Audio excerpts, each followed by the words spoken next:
거기 누구냐? 얘들아 뛰어 뒤돌아보지 마라. 엄청 안 쓰면 쏘구나. 2024년 12월 24일 새벽 영하 20도가 넘는 혹한. 58살 보위부 중장과 그의 가족 4명이 꽁꽁 얼어붙은 압록강 위를 도망치고 있었습니다. 북한에서 가장 잘 살던 고위 간부 가족이 왜 크리스마스 이브 새벽에 얼음판 위에서 도망치고 있었을까요? 여러분의 구독과 좋아요가 이런 진실을 세상에 알리는 힘이 됩니다. 제가 오늘 여러분께 들려드릴 이야기는 제 인생에서 가장 큰 결단을 내렸던 순간들에 대한 것입니다. 그 모든 것은 평양 창정거리, 간부들만 살 수 있는 아파트 단지에서 시작되었습니다. 저는 2023년까지 국가보위성, 그러니까 남한에서 말하는 보위부에서 중장으로 근무했습니다. 58살이 된 지금 돌이켜보면 그때 제 삶은 북한에서 가장 잘 사는 축에 속했습니다. 여러분도 아시다시피 북한은 계급이 모든 것을 결정하는 사회입니다. 저희 아버지께서 6.25 전쟁 때 인민군으로 참전하신 덕분에 저는 어릴 때부터 좋은 대우를 받으며 자랐습니다.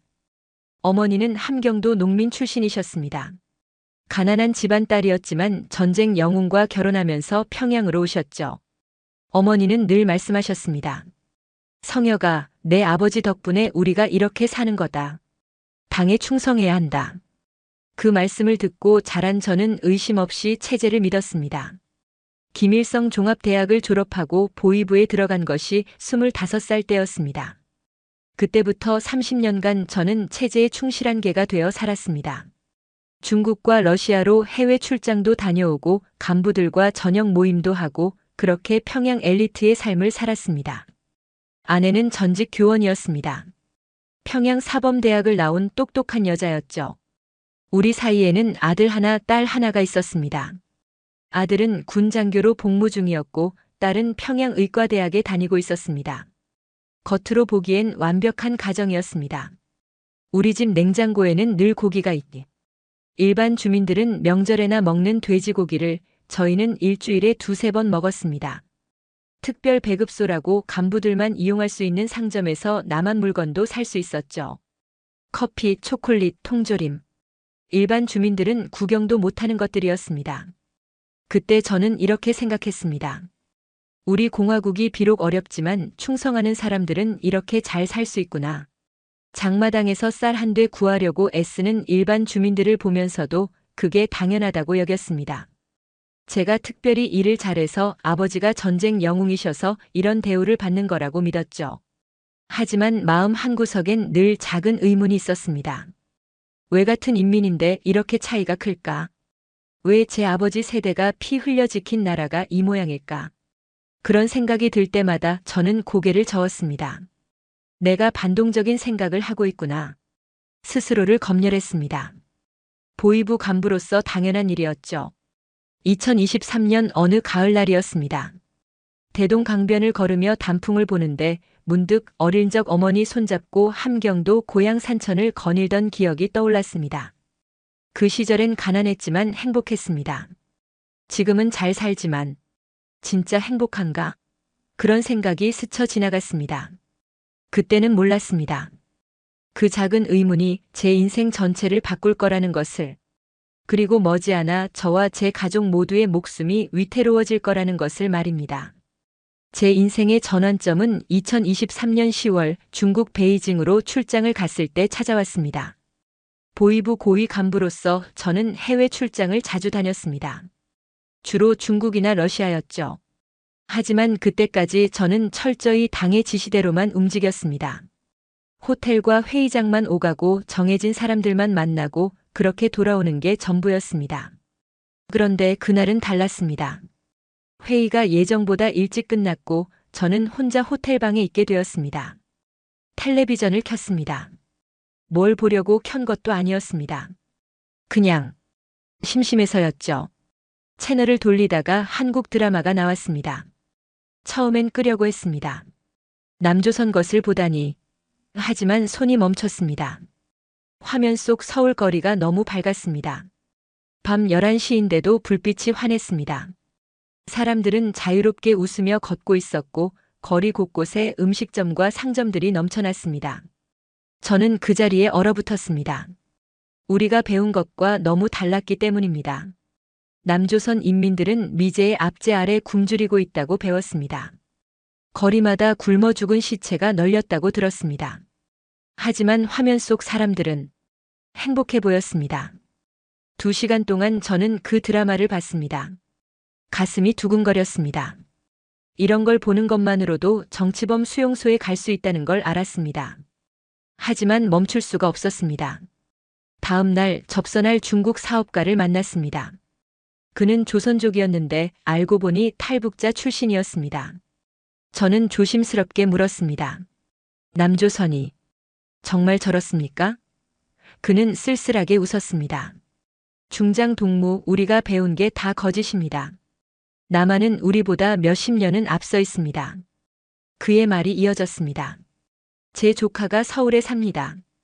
대학생인데 용돈으로 한 달에 100만 원을 받는답니다. 우리 돈으로 치면 상상도 못할 액수죠. 그 돈으로 친구들이랑 밥 먹고 영화 보고 옷 사고 그렇게 삽니다. 저는 충격을 받았습니다. 북한에서 대학생이라면 배급도 제대로 못 받고 부모 뒷바라지 없이는 학교도 못 다니는데 남한 대학생들은 용돈을 받는다고, 그것도 100만 원씩? 호텔로 돌아와서 잠을 못 이뤘습니다.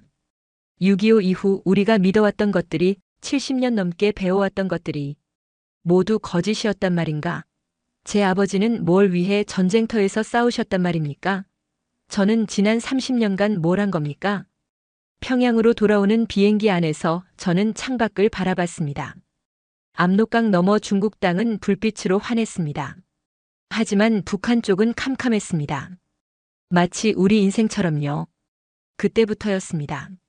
제가 평생 충성했던 체제에 대해 의문을 품기 시작한 것이. 하지만 아직은 몰랐습니다. 그 의문이 얼마나 위험한 것인지, 그리고 그것이 제 가족 모두를 죽음으로 몰아넣을 수도 있다는 것을 말입니다. 베이징에서 돌아온 후 제 삶은 서서히 무너지기 시작했습니다. 2024년 초였습니다.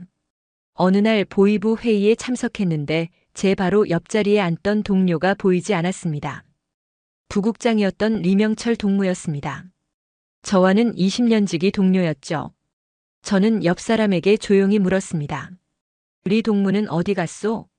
그 사람은 고개를 저으며 입을 다물었습니다. 회의가 끝나고 나서야 알았습니다. 리명철 동무가 숙청당했다는 것을. 죄목은 반당 반혁명 행위였습니다. 구체적으로 뭘 했는지는 아무도 몰랐습니다. 아니, 알아도 말하지 못했죠. 다음은 자기 차례가 될 수 있으니까요. 그로부터 한 달 후 리명철 동무의 공개 처형 소식이 들려왔습니다. 그의 아내와 자식들도 정치범 수용소로 보내졌다고 했습니다. 저는 그날 밤 잠을 이룰 수 없었습니다. 20년을 함께 일한 동료가 그렇게 하루아침에 사라져버렸습니다.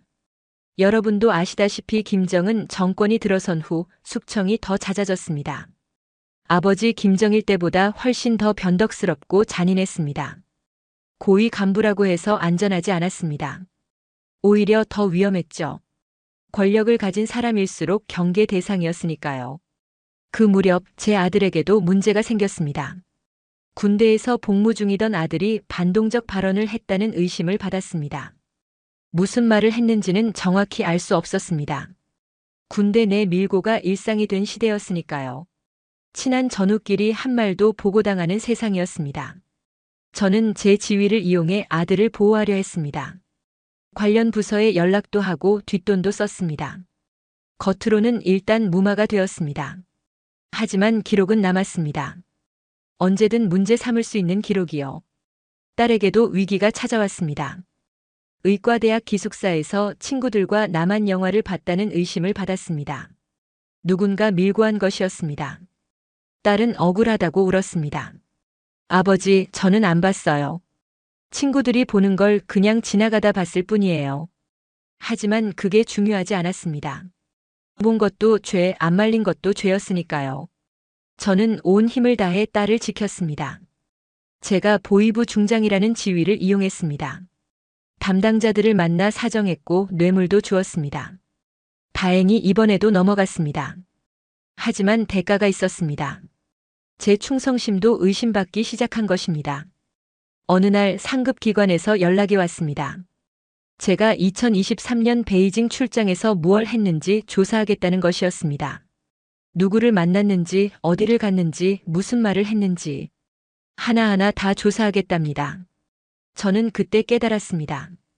아, 우리 가족 모두가 위험하구나.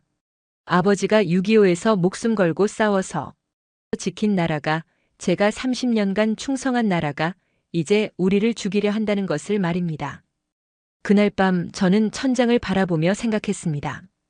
이대로 있다가는 우리 가족 모두 죽는다. 자식들을 살려야 한다. 어떻게든. 하지만 어떻게요? 보위부 중장이 탈북을 한다는 게 말이나 됩니까? 그건 죽음보다 어려운 일이었습니다. 2024년 12월 초 운명의 날이 왔습니다. 새벽 5시 집 전화벨이 울렸습니다. 보위부 본부에서 걸려온 전화였습니다. 김성혁 중장 동무 내일 오전 10시까지 본부로 출두하시오. 특별조사가 있습니다. 그 말을 듣는 순간 온몸이 얼어붙었습니다. 특별조사. 그 말의 의미를 저는 너무나 잘 알았습니다. 30년간 보위부에서 일하며 수없이 많은 사람들을 특별조사했으니까요. 그리고 그렇게 불려간 사람들 중 살아 돌아온 사람은 거의 없었습니다. 아내를 깨웠습니다. 여보, 일어나시오. 우리 떠나야 하오. 아내는 잠결에 물었습니다. 무슨 소리예요? 어디를 떠나요? 저는 떨리는 목소리로 말했습니다. 탈북해야 하오. 지금 당장. 아내는 처음엔 제정신이 아니라고 했습니다. 당연했죠. 평생 체제를 믿고 살았던 사람이 갑자기 탈북을 한다니 믿기지 않았을 겁니다. 하지만 저는 지난 1년간 있었던 일들을 하나하나 설명했습니다. 베이징에서 본 것, 동료의 숙청, 아들과 딸의 위기, 그리고 오늘 아침 전화까지. 여보, 내일 제가 출두하면 돌아오지 못하오. 그러면 당신과 아이들도 다 정치범 수용소로 갈 거요. 우리 부모님 세대가 6.25로 고생하신 것처럼, 아니, 그보다 더한 고통을 겪게 될 거요. 아내의 눈에 눈물이 고였습니다. 하지만 고개를 끄덕였습니다. 알았어요. 당신 말대로 하겠어요. 하지만 아이들은요? 성우는 군대에 있고 미영이는 기숙사에 있는데 그게 가장 큰 문제였습니다. 아들은 평양 외곽 군부대에 있었고 딸은 의과대학 기숙사에 있었습니다. 어떻게 연락을 해서 모을 것인가? 저는 보위부에서 배운 비밀 연락 방법을 사용했습니다. 아들에게는 외박 신청을 하라고 긴급 연락을 넣었습니다. 제 직위를 이용해 승인받았습니다. 딸에게는 할머니가 위독하시다는 거짓말로 집으로 불렀습니다. 저녁 6시 우리 가족 넷이 모두 집에 모였습니다. 아이들은 무슨 일인지 몰라 당황했습니다. 저는 아이들 앞에 무릎을 꿇었습니다. 58살 아버지가 보위부 중장이 자식들 앞에 무릎을 꿇은 겁니다. 성우야, 미영아. 미안하다. 아버지가 너희를 지키지 못했다. 하지만 이제라도 살려야겠다. 우리 탈북하자. 아들이 벌떡 일어났습니다. 아버지, 무슨 말씀을 하시는 겁니까? 탈북이라니요. 딸은 그냥 울기만 했습니다. 저는 지난 1년간 있었던 일, 제가 알게 된 진실, 그리고 우리 가족이 처한 위험을 모두 말했습니다. 2시간이 넘게 걸렸습니다. 아이들은 믿을 수 없다는 표정이었습니다. 당연했죠. 28살, 25살. 평생 배운 것이 모두 거짓이었다는 걸 어떻게 쉽게 받아들일 수 있겠습니까? 하지만 시간이 없었습니다. 내일 아침이면 저는 특별조사를 받으러 가야 했습니다. 그러면 끝입니다. 저는 간곡히 말했습니다. 아버지를 믿어다오. 우리 할아버지께서 6.25 때 목숨 걸고 지킨 게 뭔가 생각해봐라. 이게 아니잖냐. 이건 아니다. 자정이 넘어서야 아이들이 동의했습니다. 우리는 짐을 쌌습니다. 아니, 짐이랄 것도 없었습니다. 돈과 신분증, 그리고 작은 가방 하나씩. 그게 전부였습니다. 저는 30년간 해외 출장을 다니며 모은 외화가 있었습니다. 그것과 보위부 신분증, 그리고 목숨을 건 결단. 새벽 3시 우리는 평양을 떠났습니다. 보이부 차량을 이용했습니다. 신의주로 가는 공식 출장 서류를 위조했습니다. 30년간 보이부에서 일한 경험이 있었기에 가능한 일이었습니다. 창밖으로 지나가는 평양 거리를 바라봤습니다. 어두운 밤 불빛 하나 없는 거리. 저는 이 도시에서 태어나 58년을 살았습니다. 이제 다시는 못 볼 겁니다. 어머니 산소도 못 찾아뵐 겁니다. 아내가 제 손을 꽉 잡았습니다. 뒷자리에서 아들과 딸이 작게 흐느꼈습니다. 저는 생각했습니다. 우리가 살아남기만 하면 된다. 자식들이 자유롭게 살 수 있으면 된다. 차는 어둠 속으로 달렸습니다. 신의주를 향해, 압록강을 향해, 그리고 희망이 있기를 바라는 미지의 세계를 향해서요. 2024년 12월 24일 새벽 5시. 우리는 신의주에 도착했습니다. 한겨울이었습니다. 영하 20도가 넘는 혹한이었죠. 압록강은 꽁꽁 얼어 있었습니다. 여러분도 아시다시피 겨울 압록강은 얼음이 두껍게 얼어서 사람이 걸어서 건널 수 있습니다. 탈북자들이 겨울에 많이 시도하는 이유죠. 하지만 바로 그 이유 때문에 국경 경비도 더 삼엄했습니다. 특히 2024년 겨울은 김정은이 탈북 단속을 더욱 강화하라고 지시한 때였습니다. 국경에는 경비병들이 100m마다 서 있었고 조명탄이 수시로 올라갔습니다. 저는 보이부에서 일하며 국경 경비 시스템을 잘 알고 있었습니다. 교대 시간 순찰 루트 사각지대. 하지만 아는 것과 직접 하는 것은 달랐습니다. 게다가 혼자가 아니라 가족 넷이 함께였습니다. 새벽 6시 우리는 국경 근처 빈 창고에 숨었습니다. 중국 쪽에 있는 협력자에게 연락을 했습니다. 저는 보이부 일을 하며 중국의 몇몇 협력자들을 확보해 두었습니다.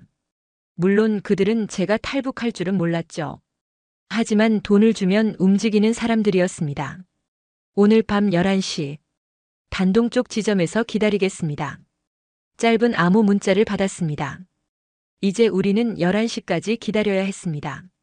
그리고 그 시간에 맞춰 얼어붙은 압록강을 건너야 했습니다. 낮 시간이 가장 힘들었습니다. 추위도 추위였지만 두려움이 더 컸습니다. 아들은 떨고 있었습니다. 군인이었지만 28살밖에 안 된 청년이었으니까요. 딸은 계속 울었습니다. 아버지, 우리 죽는 거 아니에요?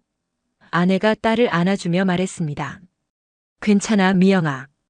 우리 아버지 믿고 따라가자. 할머니께서 하늘에서 지켜주실 거야. 아내는 며칠 전까지만 해도 탈북을 반대했던 사람입니다. 하지만 이제는 가장 용감했습니다. 어머니는 원래 그렇습니다. 자식을 위해서라면 무엇이든 할 수 있죠. 저녁 8시 우리는 움직이기 시작했습니다. 보이부 신분증을 이용해 국경 경비대 초소를 통과했습니다. 긴급 점검 임무입니다. 경비병들은 중장 계급장을 보고 격려했습니다. 우리는 통과했습니다. 하지만 진짜 문제는 그 다음이었습니다. 강변까지는 왔지만 이제부터는 신분증도 소용없었습니다.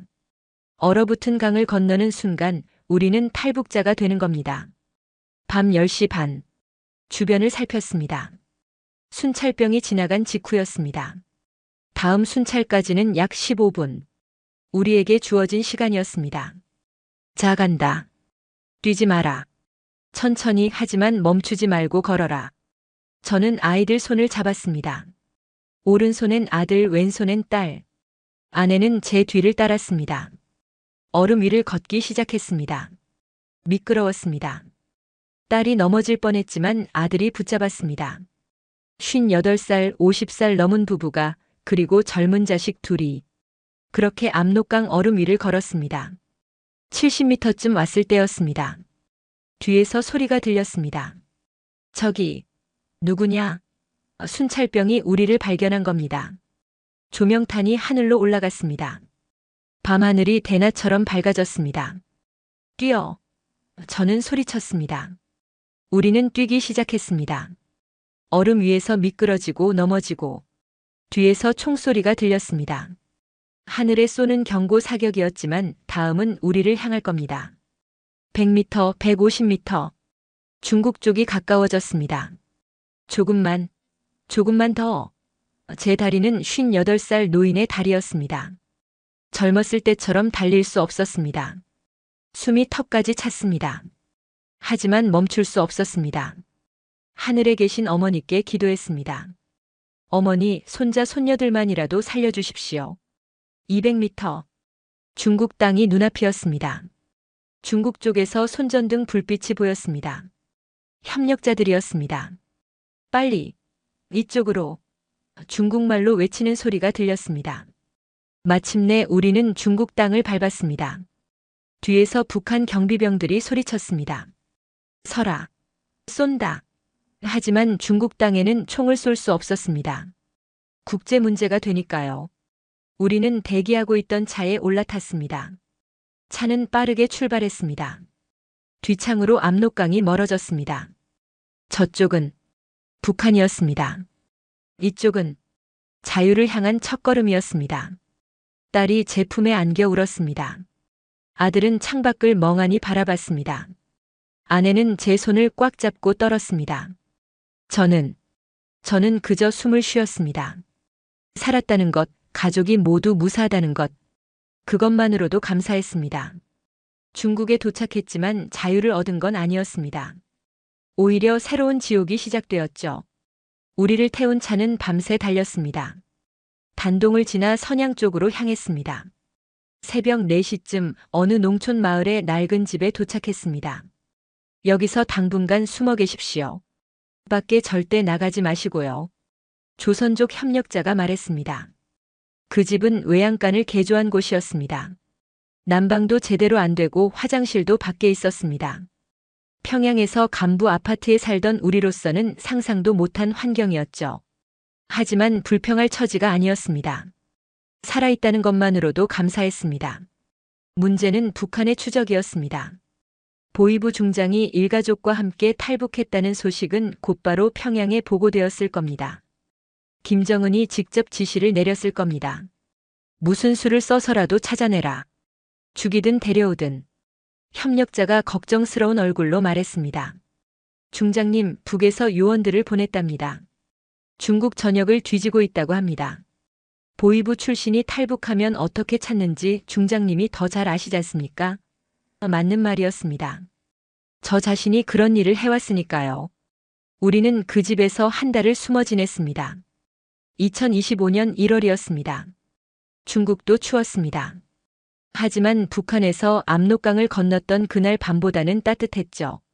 아내는 적응하느라 힘들어했습니다.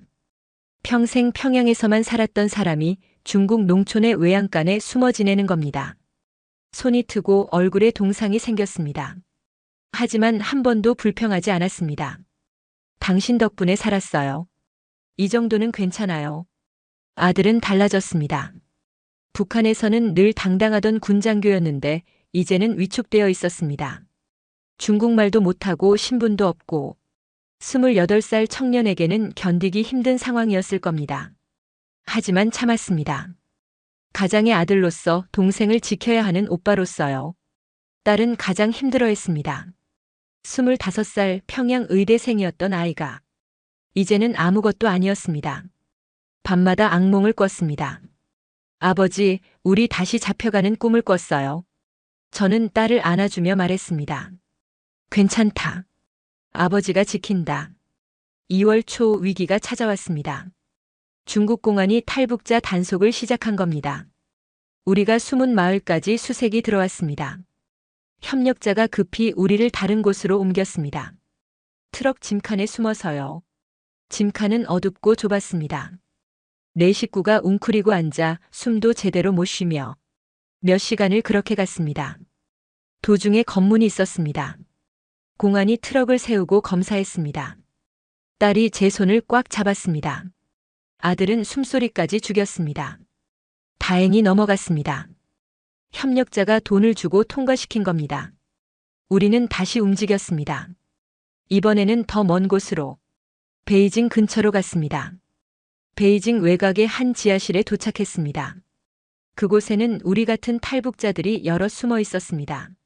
모두 불안한 얼굴들이었죠. 언제까지 이렇게 살아야 하나. 다들 같은 걱정을 했습니다. 그곳에서 한 달을 더 지냈습니다. 그 사이 저는 한국 선교사들과 연락을 취했습니다. 보이부에 있을 때 파악했던 탈북 지원 네트워크를 이용했습니다. 아이러니했습니다. 제가 단속하려고 파악했던 루트를 이제는 제가 이용하는 겁니다. 선교사님들은 놀라워했습니다. 보이부 중장님이 정말이십니까? 하지만 곧 도와주겠다고 했습니다.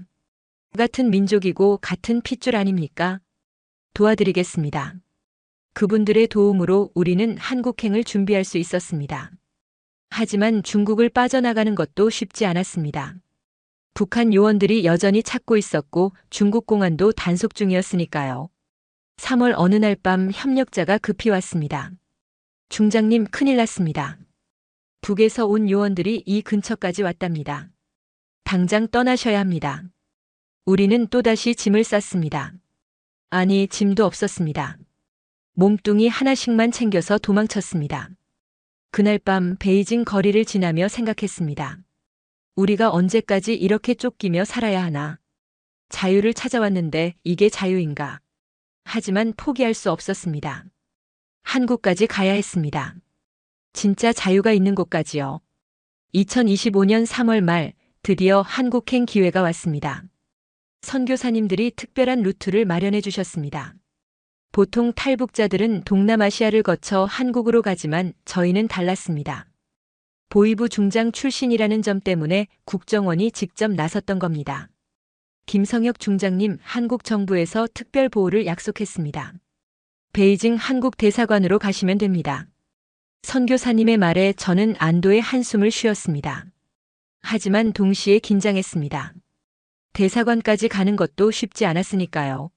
4월 초 우리는 베이징 시내로 들어갔습니다. 하지만 문제가 생겼습니다. 북한 요원들이 대사관 주변을 감시하고 있다는 정보가 들어온 겁니다. 당연했죠. 저 같은 고위급 탈북자를 놓칠 리 없으니까요. 협력자가 말했습니다. 위험합니다. 대사관 가는 길에 납치당할 수도 있습니다. 북에서 온 요원들이 중국 공안까지 매수했다는 소문도 있습니다. 우리는 일주일을 더 기다렸습니다. 그 사이 한국 대사관 측과 비밀리에 연락을 주고받았습니다. 마침내 계획이 섰습니다. 대사관 직원들이 직접 우리를 픽업하기로 한 겁니다. 4월 열흘 새벽 5시. 약속 장소는 베이징 외곽의 한 호텔 주차장이었습니다. 한국 외교관 차량 번호를 미리 받았습니다. 우리는 어둠 속에서 기다렸습니다. 차가 왔습니다. 검은색 승용차 한국 대사관 차량이었습니다.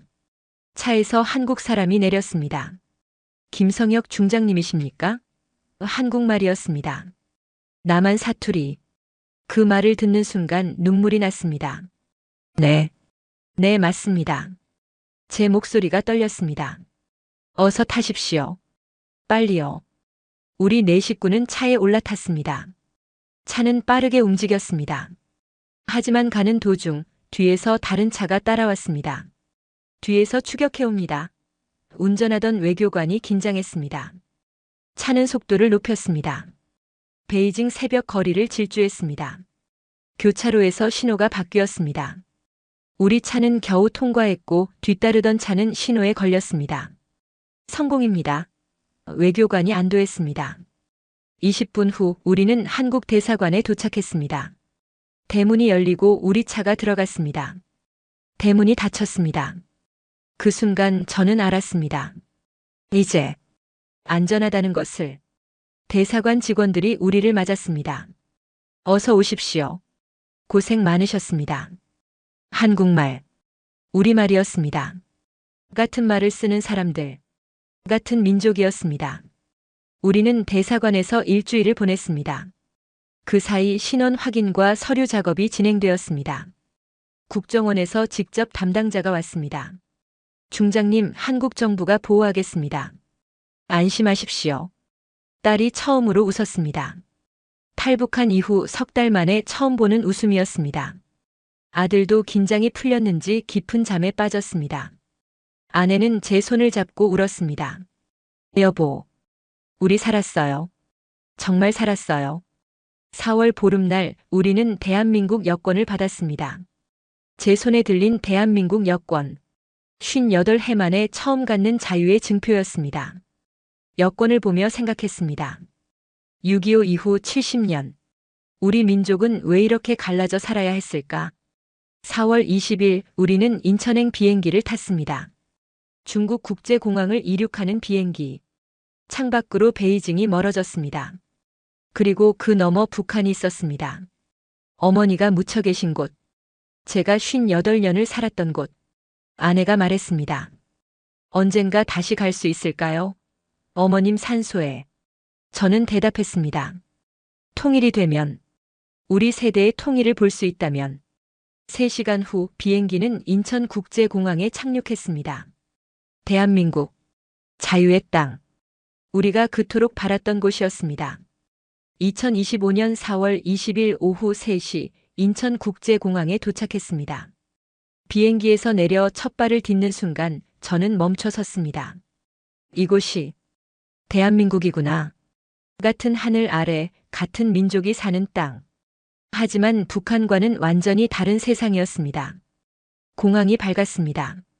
오후 3시인데도 형광등이 환하게 켜져 있었습니다. 북한 같으면 전기 아끼려고 껐을 시간인데요. 그리고 사람들. 자유롭게 웃으며 걷는 사람들. 누가 감시하는 것도 아닌데 당당했습니다. 국정원 직원들이 우리를 맞았습니다. 어서 오십시오. 수고 많으셨습니다. 그들은 우리를 국정원 보호시설로 안내했습니다. 차 안에서 저는 창밖을 바라봤습니다.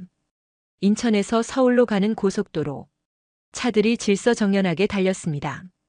건물들이 높이 솟았고 간판들이 화려했습니다. 딸이 소리쳤습니다. 아버지, 저기 편의점이에요. 불이 다 켜져 있어요. 저도 봤습니다. 24시간 편의점. 밤낮 없이 문을 여는 가게라니. 북한에서는 상상도 못할 일이었습니다. 국정원 시설에 도착했습니다. 그곳에서 본격적인 조사가 시작되었습니다. 신원 확인, 배경 조사, 탈북 경위 청취.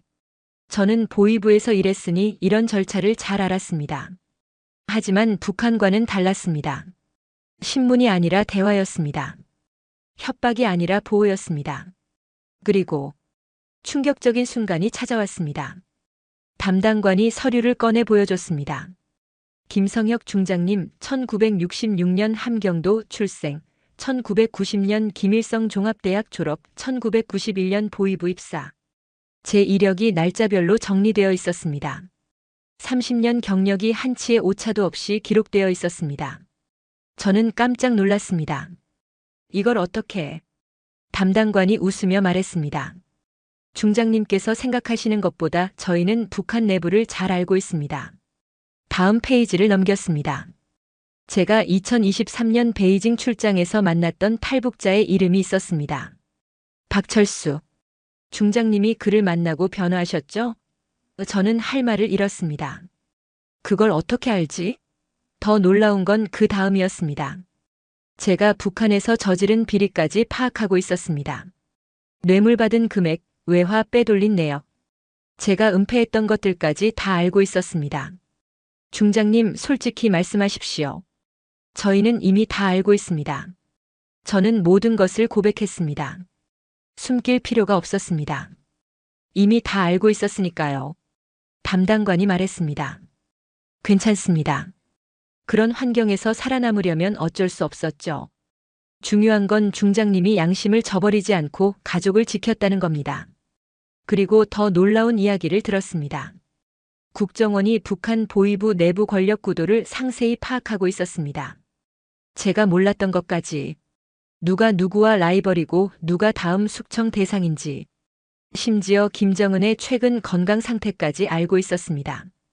이게 어떻게 가능한 겁니까? 제가 물었습니다. 담당관은 대답하지 않았습니다. 그냥 미소만 지었습니다. 하지만 저는 알았습니다. 대한민국의 정보력이 제가 생각했던 것보다 훨씬 뛰어나다는 것을요. 며칠 후 또 다른 충격이 있었습니다. 제 가족 개개인의 이력도 다 파악하고 있었던 겁니다. 아들이 군대에서 무슨 보직이었는지, 딸이 의대에서 무슨 공부를 했는지, 심지어 아내가 교원 시절 어느 학교에서 가르쳤는지까지. 우리 가족을 이렇게까지 조사했습니까? 제가 놀라서 물었습니다. 담당관이 말했습니다. 보호하기 위해서입니다. 중장님 같은 고위급 탈북자는 북한이 끝까지 추적합니다. 저희도 철저히 보호해야 하니까요. 그제야 깨달았습니다. 이게 민주주의구나. 이게 법치주의구나. 북한에서는 조사가 곧 처벌이었습니다. 하지만 여기서는 조사가 보호였습니다. 한 달 후 우리는 하나원에 입소했습니다. 탈북자 정착 교육을 받는 곳이었죠. 그곳에서 놀라운 것들을 배웠습니다. 은행 사용법, 지하철 타는 법, 인터넷 쓰는 법. 북한에서는 상상도 못한 것들이었습니다. 어느 날 저는 컴퓨터로 유튜브를 켰습니다. 그리고 북한 뉴스를 검색했습니다. 화면에 평양이 나왔습니다. 제가 살던 창전거리가 보였습니다. 눈물이 났습니다. 그곳에 제 추억이, 제 어머니가, 제 인생이 있었습니다. 하지만 이제는 돌아갈 수 없습니다. 아니, 돌아가고 싶지 않습니다. 자유가 얼마나 소중한지 이제 알았으니까요. 마음껏 말하고 마음껏 생각하고 마음껏 살 수 있는 이곳. 이게 진짜 삶이었습니다. 2025년 12월 현재. 저는 통일 관련 연구소에서 자문위원으로 일하고 있습니다. 제 경험을 바탕으로 북한 체제를 증언하고 탈북자 정착을 돕고 있습니다. 아들은 대학에 진학했고 딸은 간호학과에 다니고 있습니다. 아내는 한글 교사 자격증을 준비 중입니다. 가끔 북한에 대해 생각합니다. 그곳에 남은 2,500만 동포들, 제 동료들, 부하들. 그들은 여전히 그곳에서 살고 있습니다. 자유가 뭔지도 모른 채로요. 저는 58입니다. 인생이 얼마 남지 않았습니다. 하지만 한 가지 소원이 있습니다. 통일을 보고 죽고 싶습니다. 어머니 산소를 찾아뵙고 싶습니다. 북에 남은 사람들에게 자유가 이렇게 좋은 것이라고 말해주고 싶습니다. 6.25 이후 70년. 우리 민족은 왜 이렇게 갈라져 살아야 했을까요? 같은 말을 쓰고 같은 피가 흐르는데 왜 총부리를 겨누고 살아야 할까요? 여러분께 말씀드립니다. 자유를 당연하게 여기지 마십시오. 민주주의를 가볍게 생각하지 마십시오. 북한에는 2,500만 명이 그것을 갈망하며 살고 있습니다. 그리고 통일. 우리 세대가 마지막 기회일지도 모릅니다. 북에 계신 분들, 남에 계신 분들. 다 늙어가고 있습니다. 시간이 많지 않습니다. 저는 오늘도 기도합니다. 하늘에 계신 어머니께, 그리고 대한민국의 하늘에 우리 민족이 다시 하나 되는 날을 보게 해달라고요.